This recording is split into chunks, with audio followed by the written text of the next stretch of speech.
মাছ ধরতে গিয়ে আমাদের সাথে এমনটা হবে আমরা ভাবতে পারিনি। চলো সবকিছু শেয়ার করি তোমাদের সাথে। সব কাজকর্ম করে বেরিয়ে গেছিলাম পাড়ায়। আসার পরে দেখি সবাই মাছ ধরতে যাচ্ছে, আমিও বেরিয়ে পড়লাম তাদের সাথে।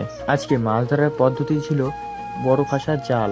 একটি বন্ধুদের পুকুরে মাছ ধরতে যাব, তারপর মৃত্যু নিয়ে চলে আসলো ডুঙায় করে জালটি পাতানো হবে। ডুঙায় বসে অনেক কষ্টের পর জালটি নিয়ে চলে গেল মিথুন জালটা পাতার জন্য। আর মিথুন হচ্ছে হাসি ঠাট্টা করার একটা মানুষ। আর উপরে আমরা চারজনে বসে মাছ ধরা দেখছিলাম।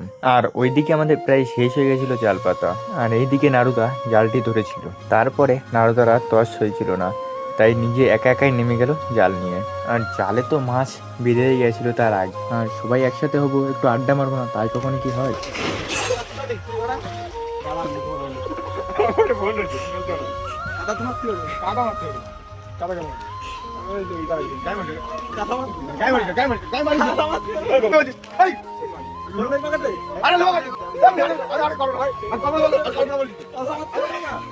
আর তোমরা তো সবই দেখলে, আমি তো আগেই বলেছি মিথুন একটু কমেডিয়ান টাইপের, আর সম্পর্কে আমাদের বিয়ে হয়, তোর জন্য ওর সাথে একটু বেশি আমরা ইয়ার্কি মানি। আর এদিকে তো তোমরা দেখছো কত মাছ পেয়েছি আমরা আজকে। তো দেখো অনেক কি মাছ পেয়েছি, তোমাদের সাথে কিছু শেয়ার করি। আর যাকে দেখলে মাছটি নিয়ে আসি পুকুর থেকে, পুকুরটা ছিল তাদের, এবং মাছ ছিল আর মাছটি ছুঁড়ে মারলো উপরে, আমি হাত দিয়ে ধরে ফেললাম কেন যাতে নিচে না পড়ে যায়।